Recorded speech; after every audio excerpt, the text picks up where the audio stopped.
देख रहे हैं बीबी हिंदुस्तान न्यूज। नमस्कार, बीबी हिंदुस्तान न्यूज में आपका स्वागत है। आइए नजर डालते हैं आज की खास खबर पर। कानपुर दक्षिण शिव देवी गार्डन में कुशवाहा समाज के लोगों ने एक कार्यक्रम का आयोजन किया, जिस पर निर्भया कांड की लड़ाई लड़ने वाली वीरांगना एडवोकेट सीमा कुशवाहा को सम्मानित किया गया और कार्यक्रम के दौरान कई अधिवक्ता गण मौजूद रहे। हमारे संवाददाता से हुई बातचीत पर सीमा कुशवाहा ने कहा, देश की बेटियों को आगे बढ़ने से कोई नहीं रोक सकता, परंतु 49% महिलाओं की आबादी वाले देश पर महिलाओं की सुरक्षा पर लगातार सवालिया निशान खड़े होते रहे हैं। ओलंपिक में 3 महिलाओं ने मेडल प्राप्त कर देश का नाम रोशन किया, वहीं महिलाएं इस देश में सुरक्षित नहीं हैं। अगर महिलाएं सुरक्षित होती तो इस देश पर निर्भया और हाथरस जैसे कांड नहीं होते। हमारे संवाददाता की बातचीत पर उन्होंने ये भी कहा कि सभी समाज के लोगों से अपील करना चाहती हूँ कि कानपुर की धरती से भी हम सभी महिलाओं की सुरक्षा का बीड़ा उठाना चाहिए, वरना ये देश कभी विकसित नहीं हो पाएगा, खोखला बनकर रह जाएगा। इसी संदेश के साथ वह कार्यक्रम का समापन किया गया। कानपुर से अभिषेक वाजपेयी की रिपोर्ट, बीबी हिंदुस्तान न्यूज में। और उसके पीछे कोई विशेष वजह, क्योंकि आपने बहुत सारी बेटियों को न्याय दिलाया है, जैसा कि हम लोगों को पता है जी। तो कानपुर में कोई विशेष वजह रही आपकी?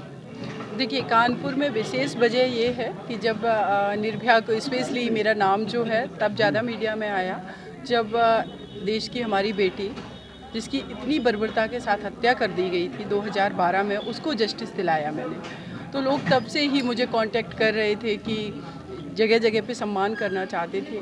यहाँ पर मुझे नीरज कुशवाहा जी हैं, दिनेश कुशवाहा जी हैं, सौरव जी हैं, इन सभी लोगों ने, रजनी कुशवाहा, इन लोगों ने मुझे सम्मानित करने के लिए बुलाया और उनका ये कहना था कि आप एक संदेश दें कि बेटी कुछ भी कर सकती है। वो किसी भी समाज की, किसी भी परिवार की, किसी भी समुदाय की बेटी हो सकती है। उसकी सुरक्षा करना हमारी जिम्मेदारी है, हम सबकी जिम्मेदारी है, हर समाज की जिम्मेदारी है।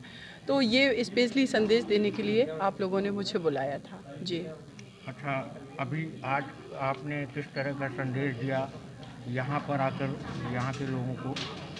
कानपुर में भी हमारे बहुत तरह के ऐसे केसेज हुए हैं, उस पर आप अपने समाज से क्या कहेंगे कि आगे आए, कि किस तरह से मदद करें? देखिए, मेरा अपना मानना है कि कभी भी जब समाज में कोई भी बुराई होती है तो उसके लिए कोई एक जिम्मेदार नहीं होता है। जो क्राइम कर रहा है उसकी मानसिकता ऐसी क्यों है कि वो देश की बेटियों के प्रति क्राइम कर रहा है, उसकी मानसिकता की बदलने की जिम्मेदारी उस परिवार की है, जिस समाज से वो आता है उस समाज की है, उस पूरे देश की है।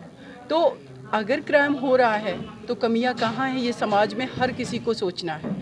और किसी भी घर की बेटी है, निर्भया हमारे घर की बेटी नहीं थी, लेकिन आपके घर की भी बेटी नहीं थी, लेकिन तकलीफ़ सबको हुई और जब उनको जस्टिस मिला तो पूरे देश ने खुशियां मनाई। इसका मतलब है कि हम सब चाहते हैं कि बदलाव हो, देश की बेटियां आगे बढ़ें, लेकिन कमियां कहाँ रह गई हैं उस पर हम सबको विचार करने की आवश्यकता है।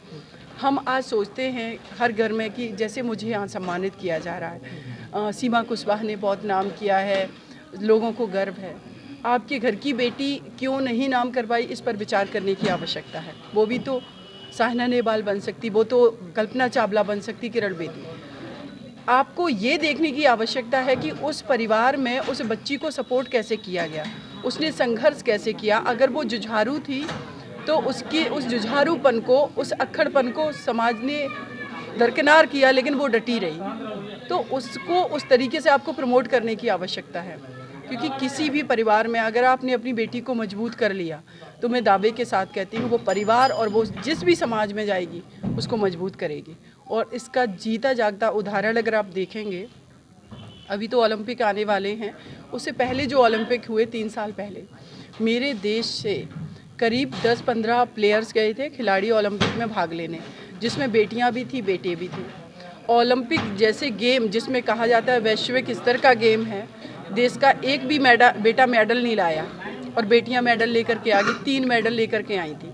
इसका मतलब है कि आपकी बेटियां मजबूत हैं, लेकिन उनसे मौका इसलिए छिन गया है क्योंकि उनको सुरक्षा का डर है। आज हम कानपुर में खड़े हैं, लेकिन मैं ये भी कह सकती हूँ कि दिल्ली जैसी जगह में मैं ये दावेदारी नहीं कर सकती हूँ कि मैं वहाँ पूरी तरीके से सुरक्षित हूँ अगर मैं अकेले रात में निकलूँगी। तो आखिर हमें इस पर विचार तो करना पड़ेगा। अगर ये देश देवियों का देश है जहाँ पूजा की जाती थी, पूजा मत कीजिए, लेकिन जिंदा रहने दीजिए, सम्मान पूर्वक जीने दीजिए, आगे बढ़ने दीजिए। देश की 49% आबादी है महिलाओं की। अगर इसको आपने आगे बढ़ा लिया, ये देश वाकई में विश्वगुरु बनेगा। नहीं तो ये खोखली कल्पना है जिसको कभी पूरा नहीं किया जा सकता, क्योंकि बहुत बड़ा हिस्सा है देश का, 49% आबादी देश की। तो मेरा यही संदेश है कानपुर वासियों को भी। मैंने यहाँ से लॉग किया है, यहाँ रही हूँ मैं 3 साल।